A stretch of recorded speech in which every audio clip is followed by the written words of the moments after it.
আসসালামু আলাইকুম। আজকে বিষয় কাইন্ডস অফ কেস, অর্থাৎ কেস বলতে আমরা কি বুঝি, কিভাবে পড়ব। তাই আসুন পুরো ভিডিও লেকচারটি দেখি, পুরোটি বুঝে নিই। আজকের ভিডিও লেকচারটি Khan method SSC English grammar and model questions with spoken system এই বই থেকে নেওয়া হয়েছে।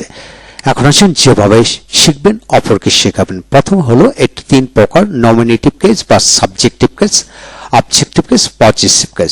সাবজেক্টিভ কেস বলতে আমরা বুঝি যে সকল শব্দগুলি সাবজেক্টে করে বসে। অবজেক্টিভ কেস বলতে বুঝি যে সকল শব্দগুলি অবজেক্টের ঘরে বসে, মানে অবজেক্ট রূপে। আর পজিটিভ কেস হচ্ছে যেগুলি অধিকার সূচক, সেগুলো সাবজেক্টে করে বসতে পারে, আবার অবজেক্টের ঘরে বসতে পারে। এখন আসুন এটা শেখার জন্য আপনাকে অর্থ সহকারে শিখবেন। যেমন আমি আয়ত্ত, আমি আমাকে আমার, আমি আমাকে আমার, অর্থাৎ আমরা শুনতে জানি আমি, কিন্তু আয়ত্ত আমি আমাকে আমার। যেমন আমি কাজটি করি, আই ডু দ্য ওয়ার্ক, আমাকে কাজটি করতে হবে। I have to do the work, আমার কাজটি করা উচিত। I should do the work. এইভাবে আই তিনটি অর্থ প্রকাশিত করে, মি একটি, আমাকে, মাই বা মাইন আমার অর্থ প্রকাশ করে। একইভাবে উই আমরা আমাদেরকে আমাদের, আজ আমাদেরকে আজ বা আওয়ার আমাদের। এই অর্থ তুমি তোমাকে তোমার, তোমরা তোমাদেরকে তোমাদের। এটা সিঙ্গুলার, এটা আবার প্লুরাল। এটাকে আবার তুই বলে তুই তো তোদের, আবার আপনি আপনাকে, আপনার আপনারা আপনাদেরকে, আপনাদের আপনাদেরকে। এইভাবে অনেকগুলি অর্থ ইউ দিয়ে প্রকাশ পায়। এটা মনে রাখতে হবে, এটা একটা সিঙ্গুলার, এটা আবার একটা প্লুরাল শব্দ। একইভাবে অবজেক্ট রূপে তোমাকে, তোমাদেরকে, আপনাকে, আপনাদেরকে, তোকে, তোদেরকে এর অর্থ প্রকাশিত করে। তারপরে ইউর বা ইউরস, তোমার, তোমাদের, আপনাদের, আপনার, আপনাদের, তোর, তোদের এর অর্থ প্রকাশিত হয়। এখন শুন, ধাও, তুই, তুমি, দি, তোকে, তোদেরকে, দাই বা দাইন, তোর, তোমার। আবার হি অর্থ সে, তাকে, তার, হিম, তাকে, হিজ, তার, সি, সে, তাকে, তার, হার, তাকে, হার বা হার্স, তার। ইট অর্থ ইহা, তারপরে ইট অবজেক্টে ঘরে ইহা অর্থ প্রকাশ করে, তারপরে ইটস হলে ইহার হবে। দে অর্থ তারা, তাদেরকে, তাদের, দেম তাদেরকে, দেয়ার বা দেয়ার্স তাদের। দ্য বয় ছেলেটি, ছেলেটিকে, ছেলেটি। যে কোনো দ্য বয় এর তিনটি বাংলা হয়, ছেলেটি, ছেলেটিকে, ছেলেটি, অর্থাৎ ছেলেটি কাজটি করে, the boy do the work, the boy does the work. আর ছেলেটিকে কাজটি করতে হবে, the boy has to do the work. ছেলেটি কাজটি করা উচিত, the boy should do the work. এইভাবে আপনি অর্থ প্রকাশ করেন। দ্য বয় অবজেক্টের উপর যখন বসে, ছেলেটিকে, আবার দ্য বয় ছেলেটির, এইভাবে অর্থ প্রকাশিত হয়। এখন আসেন দ্য বয়েস, ছেলেরা ছেলেদেরকে, ছেলেদের, দ্য বয়েস ছেলেদেরকে, দ্য বয়েস ছেলেদের, ছেলেদের। যখন এস প্লুরাল শব্দকে যদি পজিটিভ ফর্ম করেন, তারপর অ্যাপোস্ট্রফি শেষে বসাতে হবে। তারপর বেলাল অর্থ হলো বেলাল, বেলালকে, বেলালের তিনটে অর্থ প্রকাশিত হয় ইংরেজিতে। আর বেলাল, বেলালকে, বেলালস, বেলালের। তারপর আসেন চিলড্রেন, শিশুরা, শিশুদেরকে, শিশুদের তিনটে অর্থ প্রকাশিত হয় যখন ইংরেজি বাক্য তৈরি করুন। তারপর চিলড্রেন, শিশুদেরকে, চিলড্রেন, শিশুদের। তারপর ওমেন, মহিলারা, মহিলাদেরকে, মহিলাদের। আবার ওমেন, মহিলাদেরকে, ওমেন্স, মহিলাদের। প্লুরাল শব্দ হলে এখানে অ্যাপোস্ট্রফি এস বসাতে হবে। তারপর আসেন হু অর্থ কে, কে কে, কারা, যে যে যে, যারা। প্রথমটি হলো ইন্টিগ্রেটিভ অর্থ প্রকাশ পায়, দ্বিতীয়ত রিলেটিভ অর্থ প্রকাশিত হয়। হোম কাকে, কাদেরকে, এটা ইন্টিগ্রেটিভ। আর যাকে, যাদেরকে রিলেটিভ অর্থ প্রকাশ পায়। হুজ কার, কাহার, ইন্টিগ্রেটিভ। আর যার যাহার রিলেটিভ অর্থ প্রকাশিত হয়। হোয়াট অর্থ কি, কে কে, এটা হলো ইন্টিগ্রেটিভ অর্থ। যা যা যা, যা রিলেটিভ অর্থ। তারপর হট অবজেক্ট হিসেবে যখন বসে, কি কে কে, আবার রিলেটিভ সেন্সে যা যা যা অর্থ প্রকাশিত হয়। তারপর হট কে, কে কে ইন্টিগ্রেটিভ, আর কে যে যেটি, এটা রিলেটিভ। তবে যখন পজিটিভ ফর্ম হবে, হটের সাথে একটা নাউন যুক্ত হবে, হট বুক, এরকম। হুইচ কোনটি, কোন কোনটি, কোনগুলি, এটা ইন্টিগ্রেটিভ। আর যে যেটি, যে যেটি, যেগুলি, এটা রিলেটিভ অর্থ প্রকাশ করে। একইভাবে হুইচ, হুইচ একইভাবে অর্থ প্রকাশিত হয়। ডিস ইহা, ডিস অবজেক্ট করে ইহা, ডিস ইহা একই অর্থ প্রকাশিত। তো এই জায়গায় একটা নাউন বসবে, যেমন ডিস বুক, এরকম। ডিস এইগুলি, ডিস এইগুলি। আর দ্যাট ওইটি, ওইটা, দ্যাট অবজেক্ট রূপে, ওইটি, ওইটা, দ্যাট পজিটিভ ক্ষেত্রে ওইটি, ওইটা অর্থ প্রকাশিত হয়, মানে দ্যাট বুক, দ্যাট হাউস, এইভাবে। দৌস ওইগুলি। এই হলো আজকের বিষয়। শিখতে চাইলে আপনাকে বাংলা অর্থ পুঙ্খানুপুঙ্খরূপে খেয়াল করে শিখতে হবে। শুধু শিখেই গেলাম কিন্তু প্রয়োগ করতে পারলাম না, প্রায়োগিক অর্থে এটা খেয়াল করে পড়তে হবে।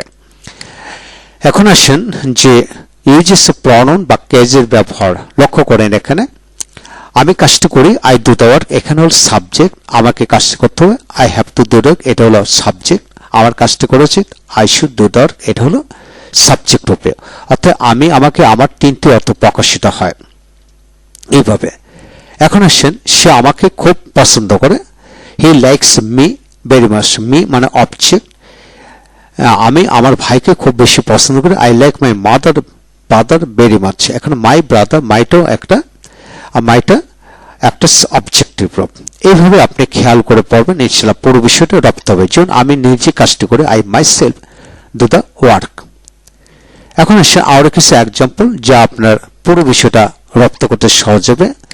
এখন শিক্ষক নিজে বিষয়টি জানে না, the teacher himself doesn't know the matter, সে নিজে তার ভাইকে আঘাত করেছিল, he himself hurt his brother, সে নিজেকে আঘাত করেছিল, হি হার্ট হিমসেলফ।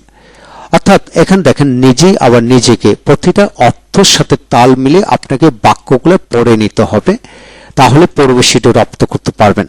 এখন আসেন concept positive case. Positive case আবার তিন প্রকার, সিঙ্গেল, ডাবল, ট্রিপল পজিটিভ। যেমন মাই সিঙ্গেল, মাইন হলো ডাবল, আর অফ মাইন হলো ট্রিপল পজিটিভ। এদের ব্যবহার হলো দিস ইজ মাই পেন, ইহা আমার কলম, আমার মানে সিঙ্গেল পজিটিভ।